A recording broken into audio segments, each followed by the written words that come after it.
Talvez se eu tivesse colocado dinheiro na cueca, ao invés de colocar uma peruca na cabeça, teria sido menos polêmico. Mas eu quero te fazer uma pergunta. Você conhece a história da Lia Thomas, que é uma nadadora, mulher trans, de que antigamente competia com homens e ocupava ali o ranking 462 e agora ocupa o ranking 1. Ele quebrou o recorde anterior por 38 segundos de diferença do segundo colocado, ou seja, a segunda colocada, enquanto ela estava nadando, a Lia Thomas já estava comemorando ali o seu prêmio. Inclusive, recentemente agora, uma advogada pediu vestiário separado, uma vez que a Lia Thomas estava ali expondo sua genitália masculina dentro do banheiro com outras mulheres. Você conhece também o caso da Fallon Fox, que quebrou o crânio da sua oponente, e ela também é uma lutadora, uma mulher trans. E não é um caso isolado também ali no MMA. Nós temos também o caso da Lana, que simplesmente com 2 rounds conseguiu dar um mata-leão na sua oponente. E isso é ela hoje e isso é ele antes. Ou seja, uma diferença absurda.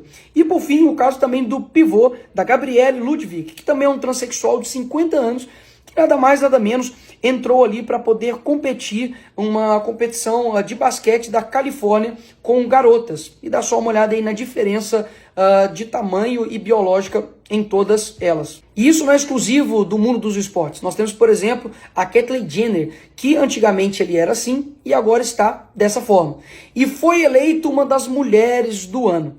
E essa história é engraçada porque ele mesmo é contrário homens participarem de eventos femininos esportivos. E ela está sendo o quê? Cancelada pela esquerda. Isso prova mais uma vez que não importa o que é falado, o que importa é quem fala, porque até mesmo uma trans que discorda disso, ela está sendo cancelada pela esquerda para não acontecer, por exemplo, casos como esse skatista de 29 anos que conseguiu ali ganhar de meninas de 13 a 16 anos um campeonato de skate. Agora, o que eu disse no meu discurso foi exatamente isso daqui. Uma defesa pelas mulheres. E talvez as pessoas não estão acostumadas com o que está acontecendo, porque esse movimento ele é muito silencioso e gradual.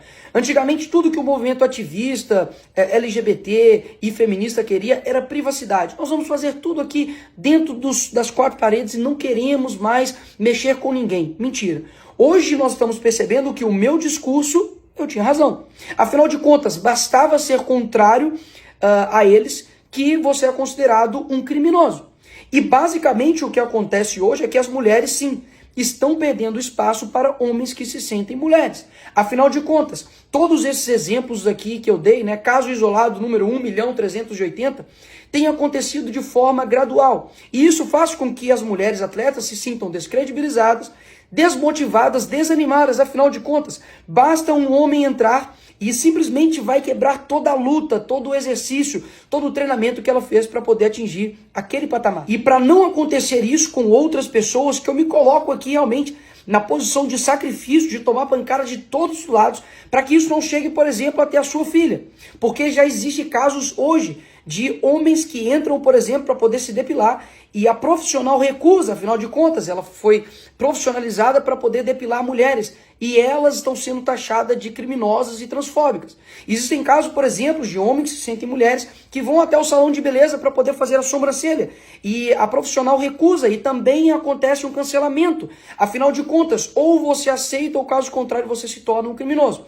E o que mais assusta em toda essa história é que, de fato, eu utilizar uma peruca para poder elucidar um exemplo daquilo que está acontecendo, ou seja, um princípio que eu me sinto, eu me torno, para mostrar o quão perigoso é isso e quantas brechas podem acontecer. Por exemplo, de um homem se sentir mulher e entrar dentro do banheiro da sua filha, dele entrar no banheiro ali da academia e acontecer ali alguma tragédia. As pessoas colocam isso como se isso fosse pior, por exemplo, do que de fato está acontecendo.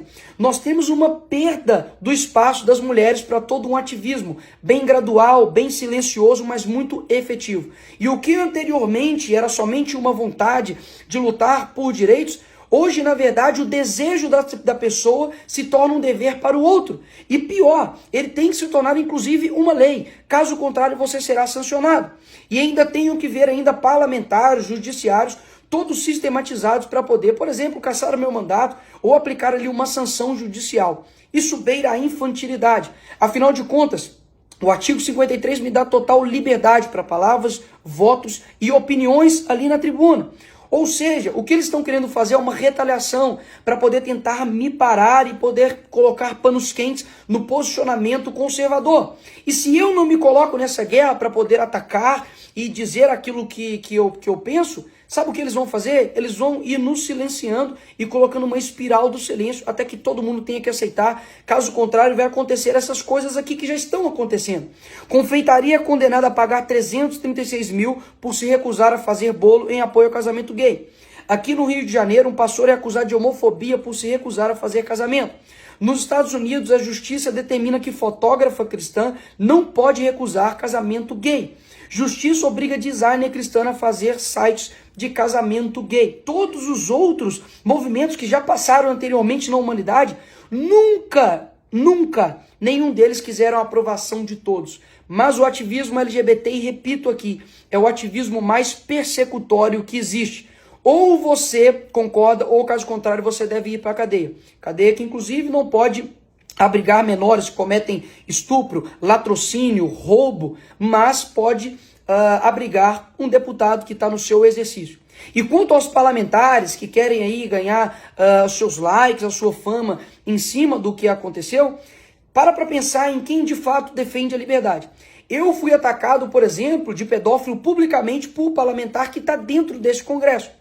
Eu, por exemplo, fui atacado dizendo que um vídeo de um ator pornô era eu, publicamente, e não houve absolutamente nenhum tipo de retaliação por parte da esquerda com este deputado. Ou seja, a gente está numa guerra e eu venho aqui colocar para todos vocês que eu não sou covarde. Eu não vou simplesmente dizer para as pessoas de que eu estou ali num querendo ser pacífico, porque um apaziguador, ele é uma pessoa que conversa ali com o crocodilo para ele ser o último a ser comido. E muitas pessoas acabam não tendo contato com essa matéria. E aí eu te pergunto, quantas pessoas agora vão ver esse vídeo? Quantas pessoas viram o meu discurso, viu que eu de fato estava defendendo as mulheres e talvez nunca tinham tido acesso a esse conteúdo? Nós estamos vendo, por exemplo, propagandas como a Apple, como a Hershey's, colocando homens que se sentem mulheres no lugar das verdadeiras mulheres. E ninguém dá absolutamente um pio a respeito disso. E como eu vou passar essa informação para frente? Você pode, obviamente, discutir o uso ou não da peruca, mas isso passa longe de ser um ato antidemocrático.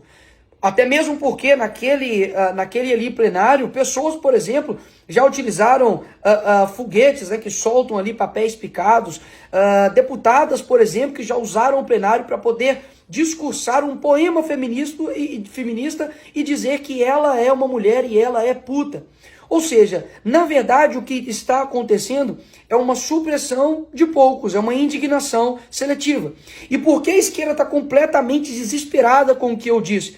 Não foi por conta da peruca, meus amigos. Foi por conta realmente do conteúdo, porque eu trouxe às claras tudo aquilo que está literalmente acontecendo. E o entendimento que nós estamos em uma guerra, quando você entra para ela, não é para você sobreviver.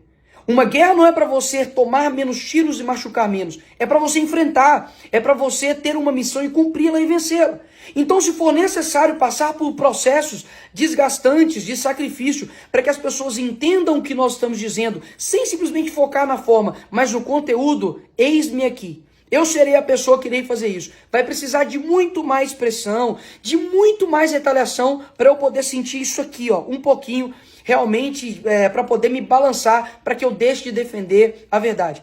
E agora, nesse fim aqui desse vídeo, eu te peço simplesmente duas coisas. Primeiro, para que você envie esse vídeo para as pessoas que focaram na narrativa histeria coletiva da esquerda com relação a uma peruca. E segundo, para que você agora pense, será que usar uma peruca é maior ou menor do que tudo isso?